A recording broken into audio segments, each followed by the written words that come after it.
I know I haven't talked about it a lot during the past few months or even years, but today let's talk about decluttering. Let's talk about 25 things you could inspire you to declutter before 2025, and honestly, of course, beyond into 2025 and whenever you want to declutter anything.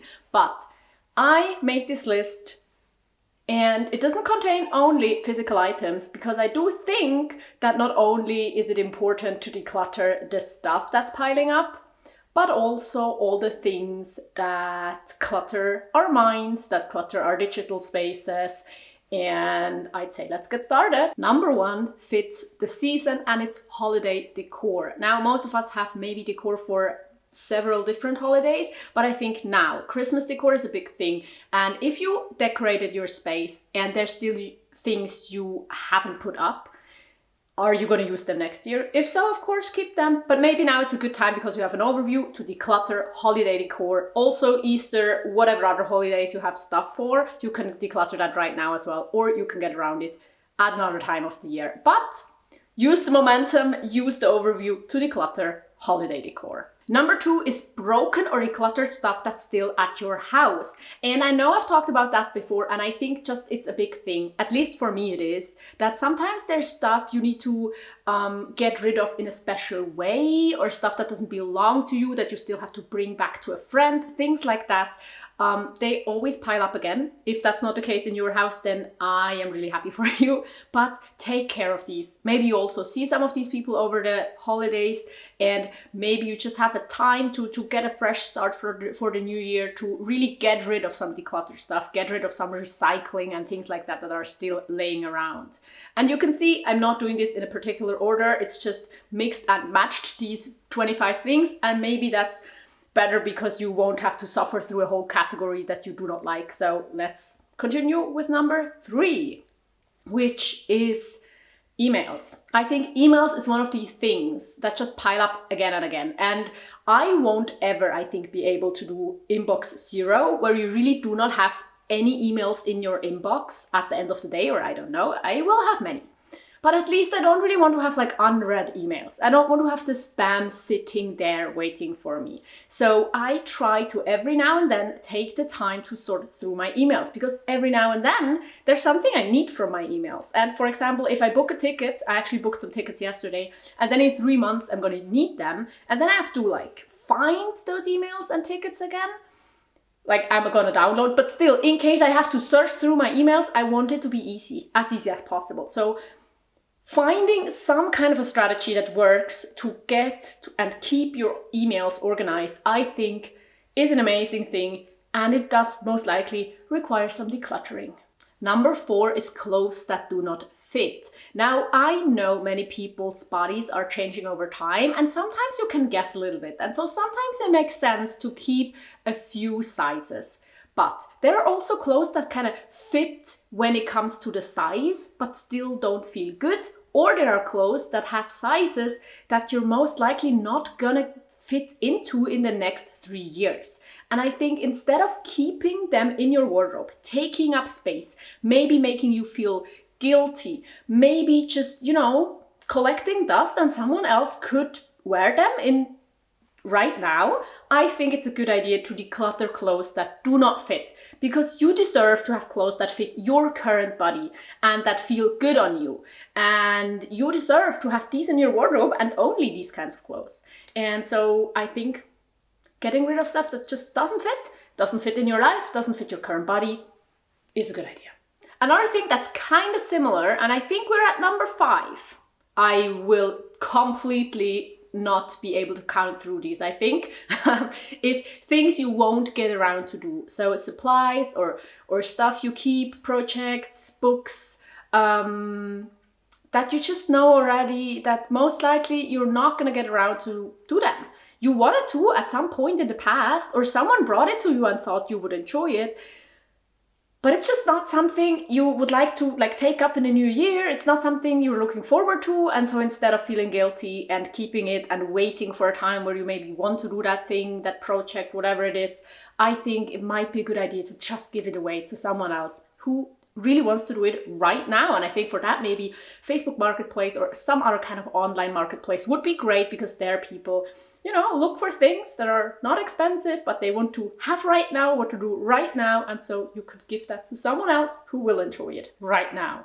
Number 6 is rules that do not serve you. So I think, honestly, let me be clear. Sometimes I think more rules can make life easier. But then if we don't go back and check again and see if these rules actually make sense, I think they can make our lives so much harder. So I think it's a really good idea to every now and then declutter the rules. No matter if it's like apps that remind you to do a daily task that you're not really doing and you won't do anyway, if it's a rule that you have in your household with other people, if it's something that you're not giving to yourself for a certain reason, but maybe that reason doesn't apply anymore.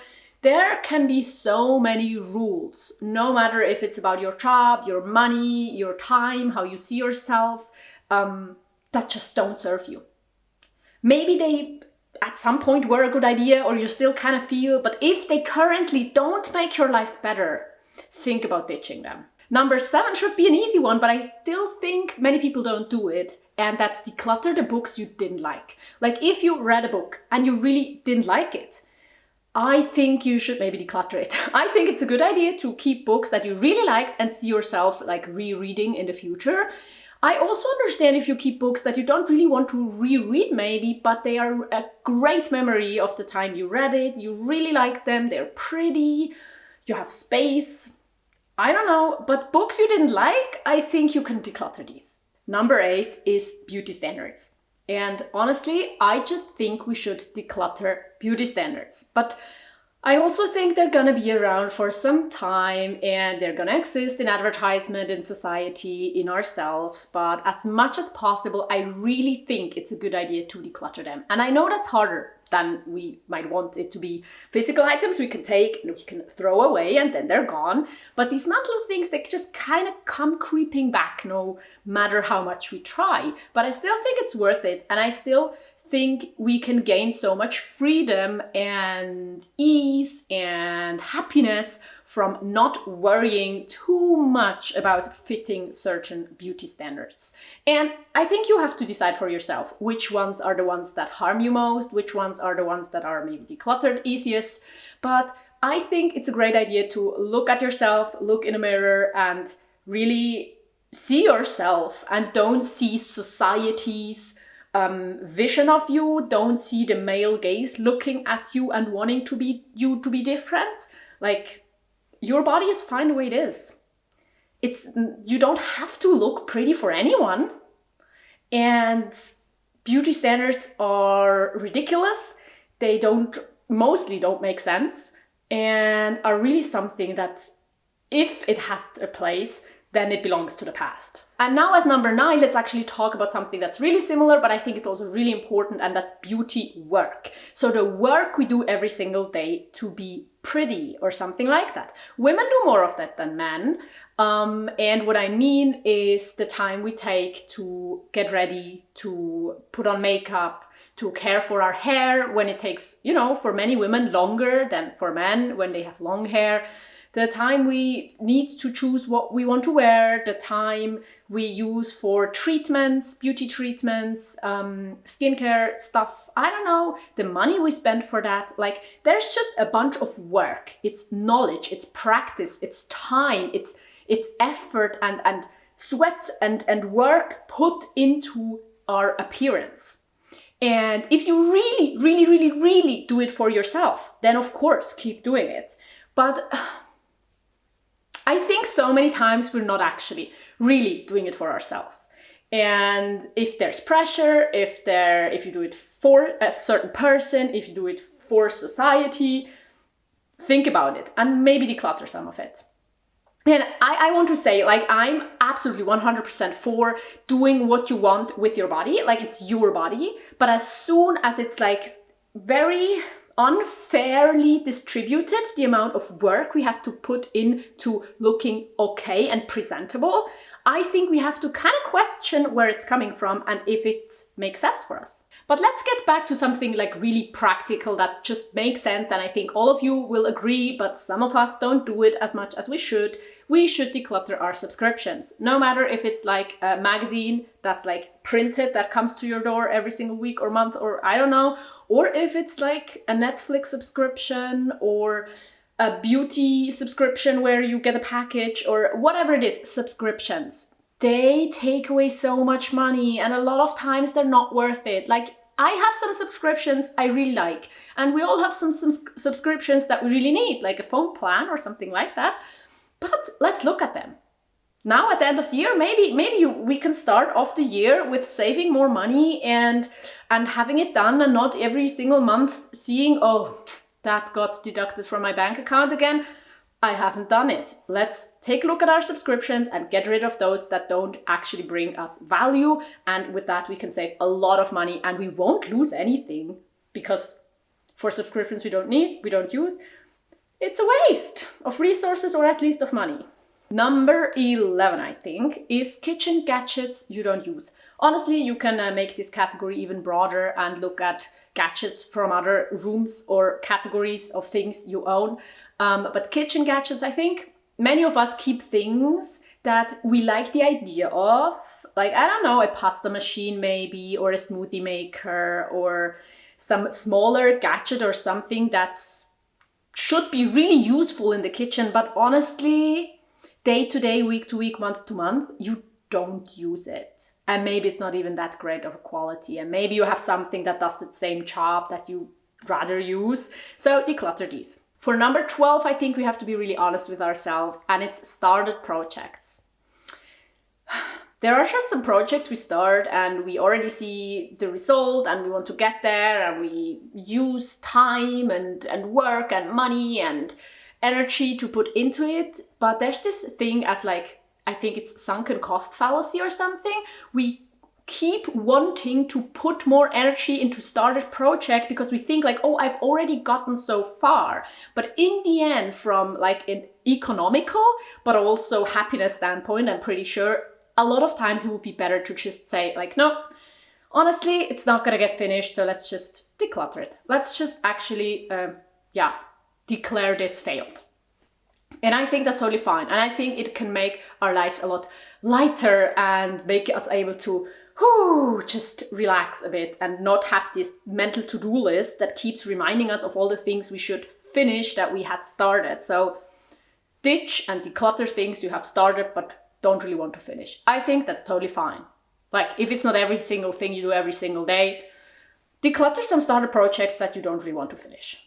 Also, I think we're at number 13. I want you to declutter your wish list. So in many videos in the past, I've told you that writing down things when we want to like buy them right now can be a very useful tactic to cut some overconsumption. So we have this wish list where we put down like, I really, really want this thing right now, and then we can look at it later and see if we actually still want it.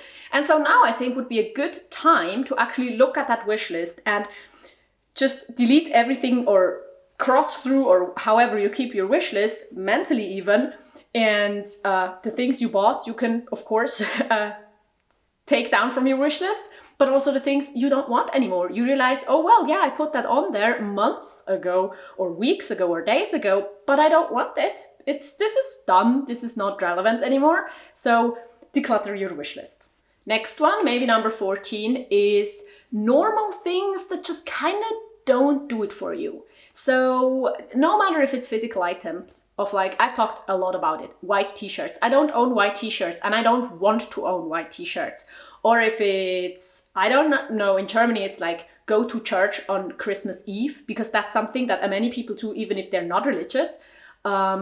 Just normal things that you have maybe been taught or that many other people do, that just in your life, you maybe feel like you're the one that's wrong, or that you don't enjoy them that much, or you just buy something because you think you're supposed to own it.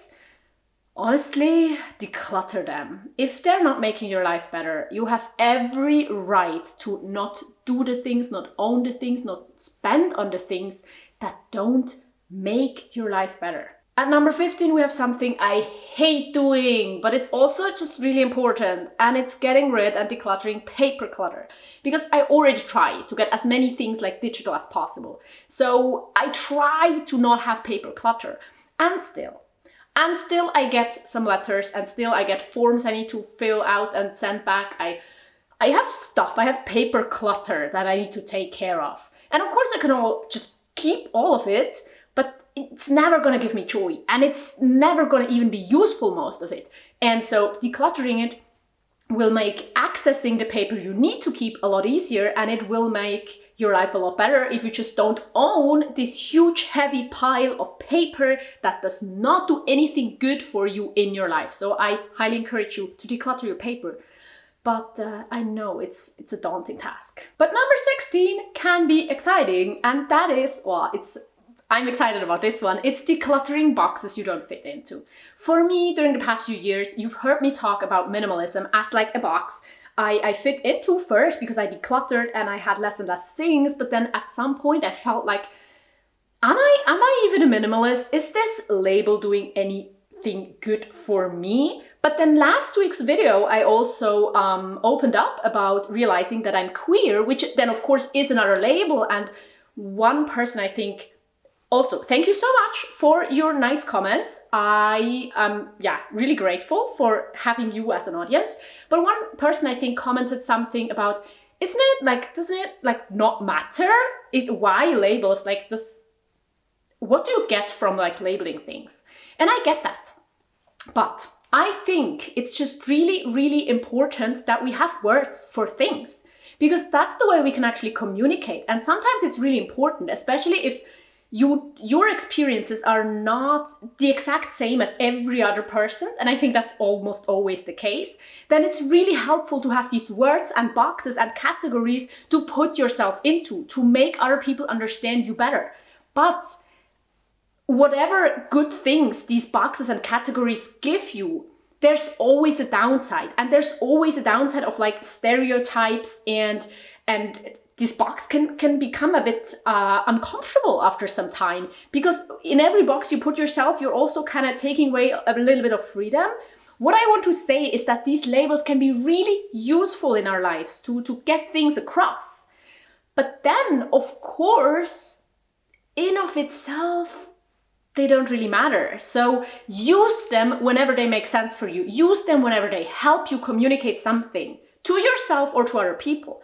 But whenever they become obsolete, declutter them. Because I think that happens all the time as well. We get put in boxes and slapped on labels that we don't really feel fit us. And I think I want to just encourage you to declutter all of these labels that don't fit you. Another thing that people, mainly loved ones, do is giving you gifts, but then sometimes these gifts also don't really fit. So I do actually want to encourage you to declutter presents you've got in the past that you don't really like, don't really use, don't really feel like you want to own. If these people like you, if they want your life to be a happy life, they don't mind.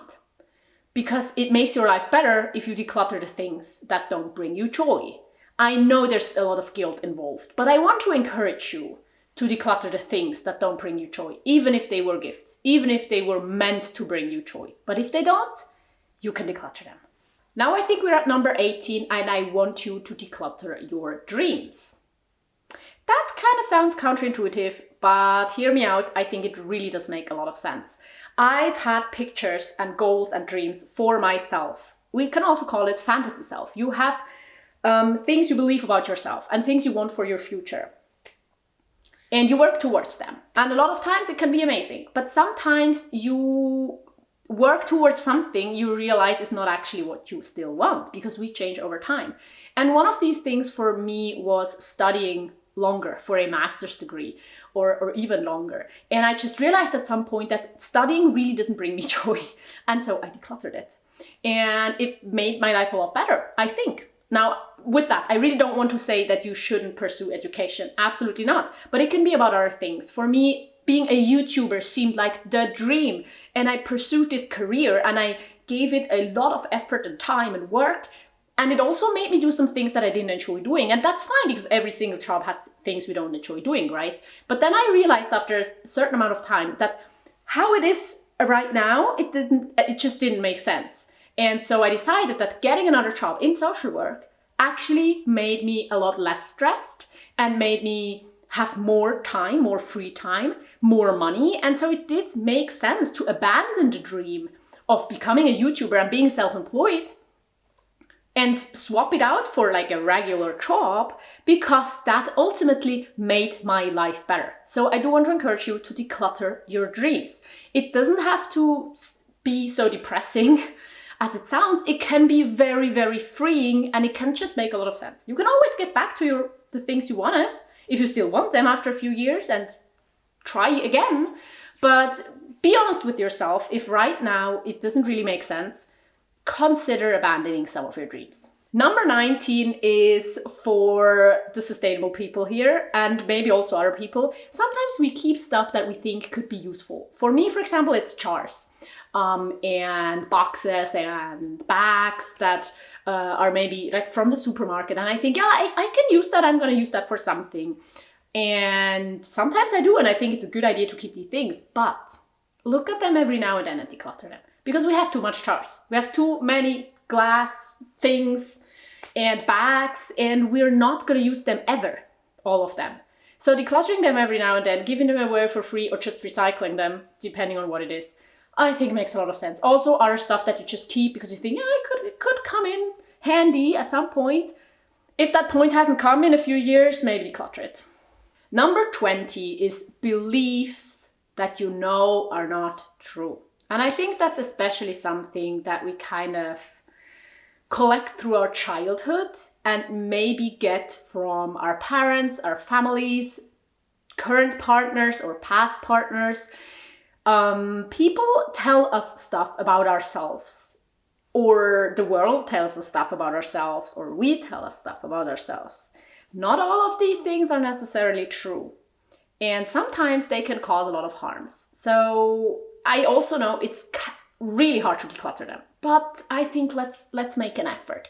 I also have some beliefs about myself that other people told me, or that I don't even really remember where they were coming from. But if they are not reflected in reality, especially if, it's things like I'm not a good person or I'm really bad at this, but I see that it's not really true, I want to try my best to declutter them. And I'm making an effort. And I'm talking about it with other people, and I'm getting new feedback, and I'm proving to myself that these things are wrong. And so I'm trying to really declutter these beliefs, these bad beliefs, these beliefs that make my life worse, that I have about myself, that are actually not true. Now, I always am for getting better at certain things and becoming a better person, and we can all always learn more. But we don't need to put ourselves down if there's no reason for that. So declutter these things. Okay, maybe this was 19 and now we're at 20. The next thing I want you to declutter is perfection. See, I'm not even perfect at counting these things. That's a huge thing. But it's also, I think, always a good thing to declutter. I get the appeal of perfection. But in my everyday life, it didn't make my life better.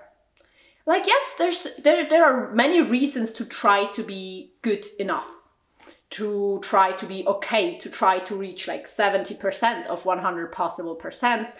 Sometimes you may luck out and you're at 99% or even 100, or you surpass all of your expectations. But perfection, I think, causes so much stress, so much work that you don't really get much from in return. It can make us feel so bad, because in many areas we might just never be able to reach perfection. And if that's the goal, we will never feel good enough.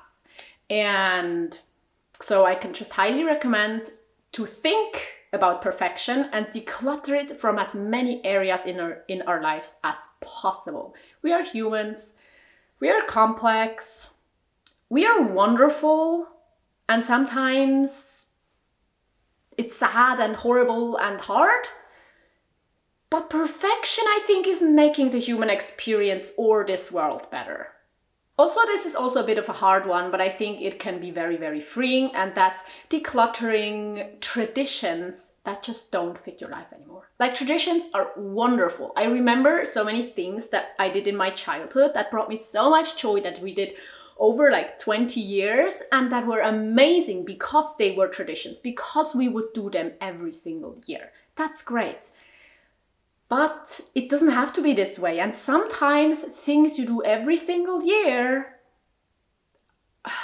or every single week, or I don't know, in certain circumstances, traditions that you have and routines and habits are not actually beneficial to your life. And even if you think you do them for other people, maybe in the end it would be better to be honest to yourself and with other people as well and declutter them. And I mean, we can say the same for like habits that are like drinking alcohol at all. You don't need to have a problem to realize that maybe your life would be better without it completely. That can be said for holiday festivities that just always are super stressful. It can be something like, I don't know, eating out with a certain friend and you realize it's costing you a lot of money and the food isn't that good even. It's for, I don't know, toxic relationship things that keep happening and again and again and again, and you realize like, wow, this is not a good thing. This is not making my life better. Like so many things, traditions and habits, like things that happen again and again and again, and sometimes you do them for a reason, or sometimes you just think, well, it has to be that way, it just happens again this way. Take a step back, look at it, put up some boundaries maybe, and maybe this initial thing can be really, really hard. But being able to maybe free yourself from these things would lead to so much freedom and happiness. So I can encourage you to do these things as far as possible, one step at a time, but consider to declutter some traditions. Now, another topic that I'm really excited about, and it might sound much too broad, it's distractions, declutter distractions. And what I mean by that, like one good example is experience more solitude. Like just have some time in your day, in your week, in your month, I don't know, in your life in general, where the distractions are really limited. So no other people, no listening to podcasts, no thinking about your work, no worrying about getting something done and stressing to do something, but just you, just living, no matter if it's like meditation, if you're out on a walk, even maybe if you're doing something you need to do, but just there's no distraction, you're just doing that and you get some time to think. For me, it's a bike ride to work sometimes that actually brings so much space to think, because I'm not bombarded with any person's thought. It's not distracting me what anyone is thinking, saying, doing. It's just me on my bike. And yes, there's some cars on the road and I have to be careful, but maybe you get what I mean and you can apply this in a way that makes sense for you. And distractions can of course be a lot of other things as well. I just think we can all benefit a lot from getting rid of distractions, because distraction in itself usually is not a good thing, but then sometimes things that can be good things, like listening to a podcast, reading a book, watching a TV show, can be a distraction as well if it keeps us from having a certain amount of time and space to just be. So the next one has to be number 24, and I want you to declutter some to-dos. Now, I think especially December is one of these months where all of us kind of look forward to some downtime, to some relaxing. We want a good end of the year, want some quality time, and then we get stressed. Like that happens to me honestly every single year. And that's also the reason why I decided to not upload a video next week and to have this as my very last video of the year. I'll be back right at the beginning of the year, but ditching that extra upload will give me so much peace and time and less stress, hopefully, because December is more stressful than I want it to be. And maybe that goes for other to-dos. Maybe there are just some to-dos you cannot just declutter, but some others you can. And so I want you to look at your list of to-dos, at your mental list, at your list on paper or in your phone or your calendar, and see if there's, for the end of December, but also for the rest of your life, some things you can just not do. Either not do them at all, like they're not happening and it doesn't really make your life worse. Delegate, give someone else the mental load of watching over them, making sure it gets done. Find different solutions. I don't know, but decluttering your to-do list, I think, can be great and can actually, it's really important, because if we just try to be even more efficient and effective and faster and multitask more, it's not going to work. For many problems, I think there's no other solution than decluttering our to-do list. Number 25 might sound like a joke, and I want you to declutter decluttering. Well, I think that can only work if we declutter overconsumption, if we declutter our to-do lists, as I said, and if we declutter many of the distractions and the things that make our life complicated. It's never gonna work completely. We're always gonna need to declutter a little bit, because that's just how life works. But as much as possible, I want us to find solutions that are better than just in the end realizing, wow, now I'm overwhelmed again with my stuff, with my to-dos, with my spending, no matter what, and I need to declutter again. I want us to be one step ahead of that and not even make the things happening that make us need to declutter. But I think that's an overall life goal maybe. So yeah, with that said, we're done with 25 things that I can highly recommend you declutter before 2025 or into 2025. Thank you so much for watching. I do want to link you a video here, and I also want to thank all of my patrons. They get an extra podcast episode every single week, so maybe that's something for you. You could check that out. And then I hope to see you in this video or in my next video in the new year. Goodbye!